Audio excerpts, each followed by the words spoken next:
What's going on, everyone? Guess what I got? Amazon actually sent the right thing this time, and by that I mean they actually sent the item I ordered. So we've got the extra elbow fittings and barb fittings that we need in the right size to finish up our loop and get this thing ready for some water. Our fan is mounted, radiator and internal fans are mounted, pump is mounted. We still need to mount the reservoir to the top of the DVD drive, and I have an idea to solve the problem where the top of the drive is uneven. Obviously this raised part and then this lower part, which is mostly a problem for lining this up because it's exactly where we need it right now, but once we take this top shell off it's just going to want to tilt and move around. So I've got an idea for that.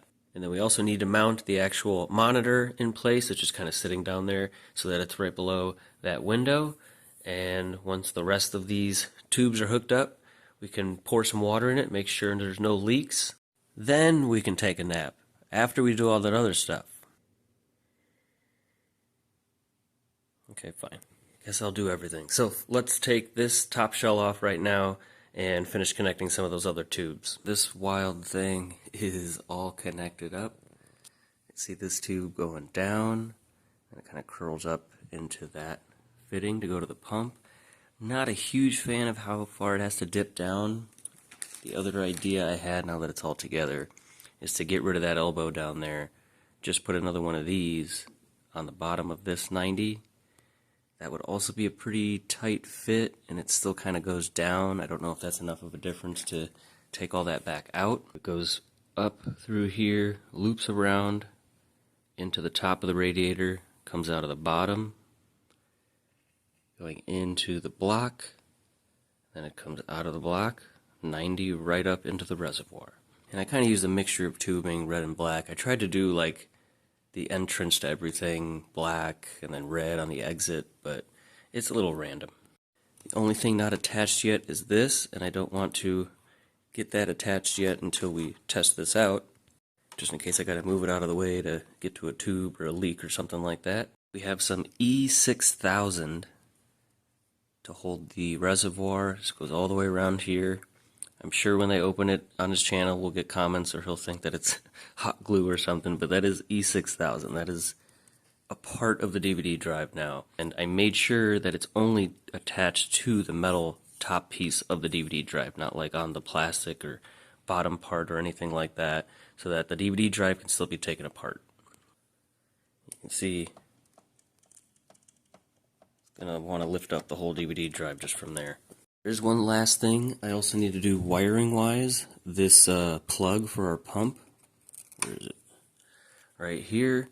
We're gonna remove the sleeving and shorten this up and splice in a male 3-pin connector onto this. That way this can plug into our one 3-pin plug that's 12 volts, and there'll still be another plug on the other side of this for that fan to plug into on the top. But we're not putting this top piece on right now. We don't have to. We can fill this up and we don't have to drain it to put that top piece back on. That's what took so long designing this. So it's time to start pouring water in here, make sure nothing leaks out, and then we can plug this into just our regular power supply to test it out without having to turn the whole system on just in case something leaks.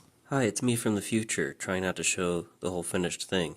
And I realized editing this video I never explained my idea for leveling out the back of the reservoir. Those little square rubber pieces, there's one there, there's one on this side, kind of hard to see it. Those are from the inside of a 360 Slim shell. They have those little rubber pads kind of around where the fan is, and I had some extra shells. I just took those two off of that and put them on under there, and it kept the reservoir perfectly level. Alright, we got some distilled water. No paper towels, I'm not worried about it. I'm gonna get some paper towels. Alright, we grabbed a few paper towels. Let's pour some water in.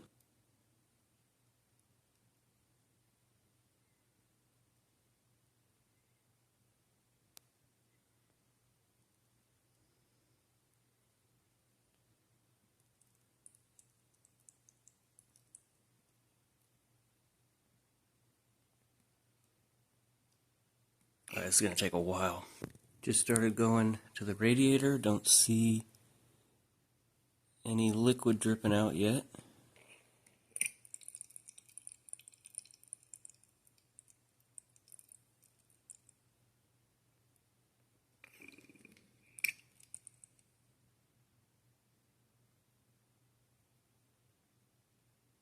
I can no longer add any more without it trying to spill out the top. You can see it's all the way up to that port.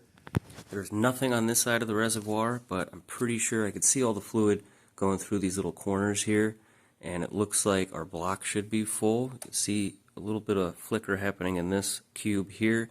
It's just going to need, obviously, to be turned on to push this air gap out of here and up out of here and fill this whole thing up. Probably should refill this. We used this much. I had it filled up all the way, and we still have, it's not quite half the reservoir, maybe a third that still needs water. So I need to fill this up so when we turn it on, we're ready to continue adding more water to it. But we got just the pump is plugged in to that power supply there, so that's the only thing that'll turn on, no lights or anything else.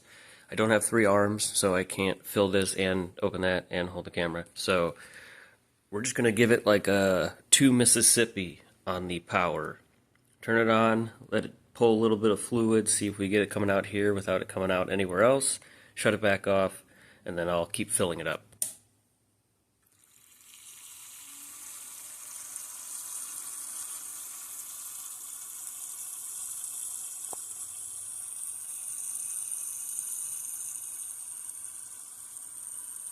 Don't see any leaks coming out anywhere. We're still filling this up. Water level's not going down. Well, a little bit as we get the air bubbles out. I wasn't worried about the strength of this pump in a tank this big. We do have flow, but we do still have quite a bit of air up in here. I think the next step is going to be to actually assemble it. We can go ahead and get this actually mounted. Get our 3-pin dug out from the bottom there, which I should have done before installing all that stuff.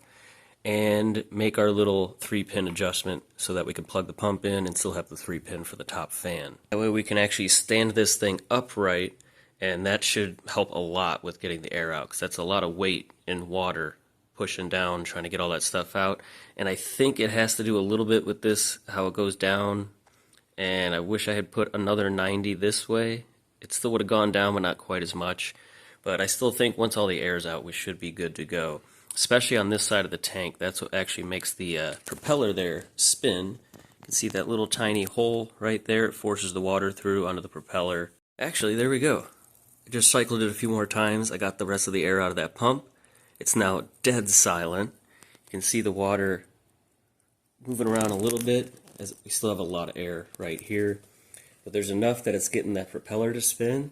Super cool. It's obviously not going to spin super fast even when we get all the air out of there. Versus if we had like a Swift Tech pump in there, that thing would be.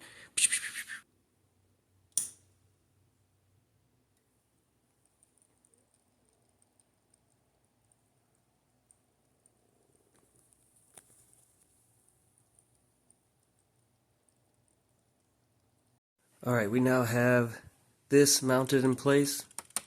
Gotta remember to take the plastic off the screen there. And I made a little 3-pin splitter, so we basically spliced the cable for the pump into a male and female end of a 3-pin connector, so we could plug it into our single powered 3-pin and still have an extra 3-pin here for plugging in the top fan, which we can do now. We need to take this off the bottom shell, so we can just put the top piece on, get our eject button there. Check that out.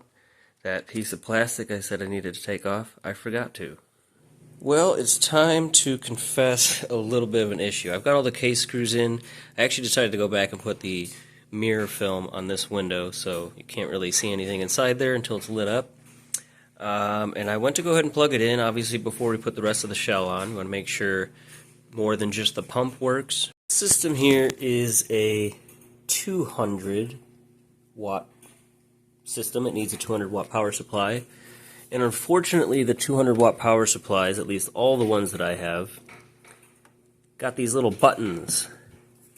And that's to release those center arms from grabbing that center peg in the power socket there. And as you can see, it does fit, obviously, next to the radiator.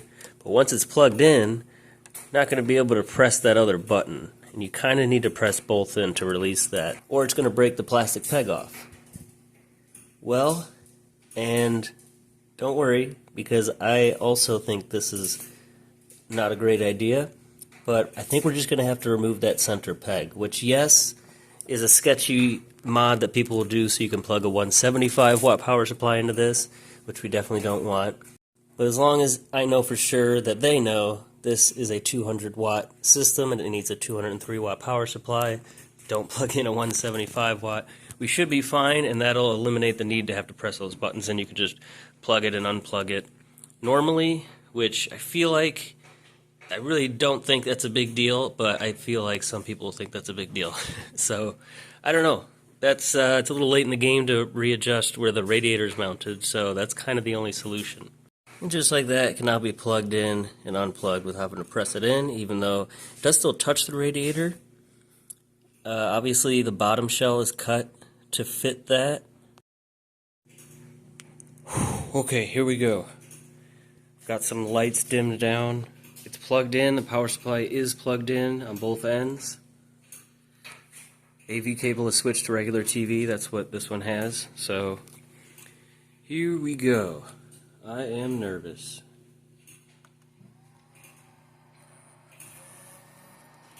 Oh my god. It's all working. Now I don't have the light remote. It's just default to, flashing RGB. Okay, so it did the sequence. Maybe I don't have it plugged in right on the TV. Oops, didn't hit record. Just adjusted the cables. I think the one on the back of the TV wasn't pushed in all the way just for video. But there we go. Heck yeah. Now what's cool, even though, there's no UV lights, the blue light does still act a little bit like UV. If you look at the propeller, every time it goes blue, it definitely glows a bit. And the only coolant dye I think I have is clear UV blue, which is really just a really light blue kind of ice color. That's what we used on the Halo 5. And then I have the UV green, which at least that one you can see even if the system's off. We might add a tiny bit of that.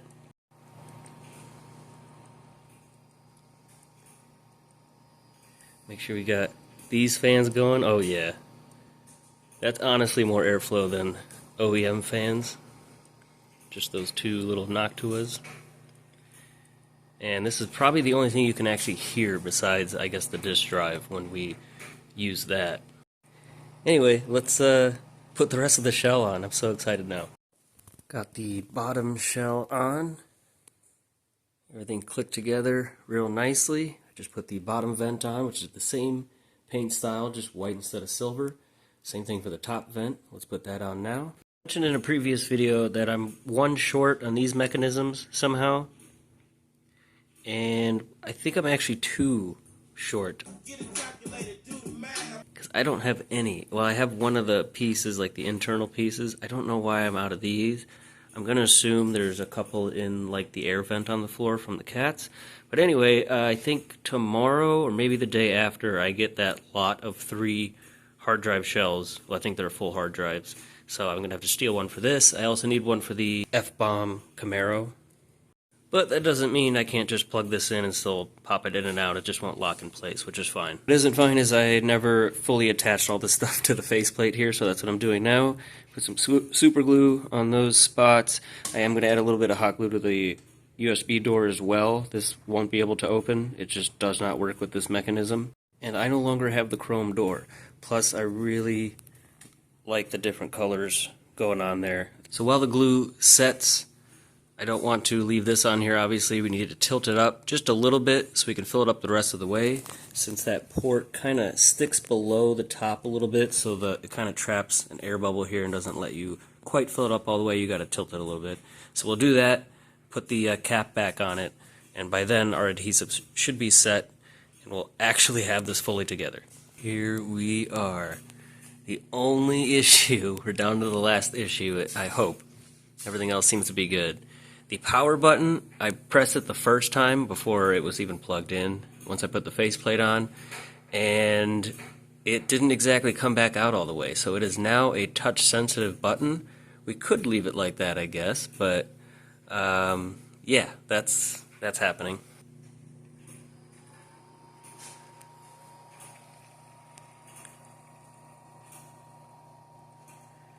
I can see in the upright position there's still an air gap here, so it's not going to really spin that propeller. It's not the most powerful pump.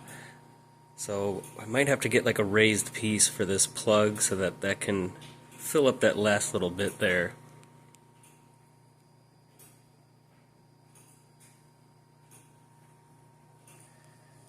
But I really like it in the upright position. You can see the bubbles going up to the top there. Anyway, this kind of took all day, and I need to wrap this video up and get it edited. Let's go ahead and swap this. Ooh, purple looks cool. Just go through all the colors.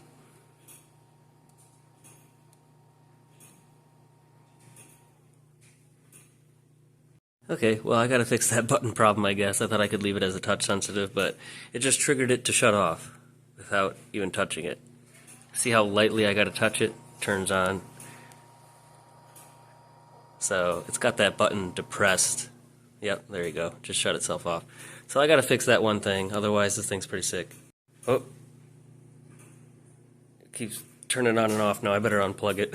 Anyway, guys, let me know what you think of this build. Don't forget to like, comment, or subscribe. Check out the link in the description to join the membership. We are giving away another Xbox at the end of this month, and we should have the BMW build ready for the 20th anniversary of Need for Speed Most Wanted, as well as the final video in my Need for Speed Most Wanted series, which is by far my least popular, but that's okay. It's fun to do. See you guys in the next video.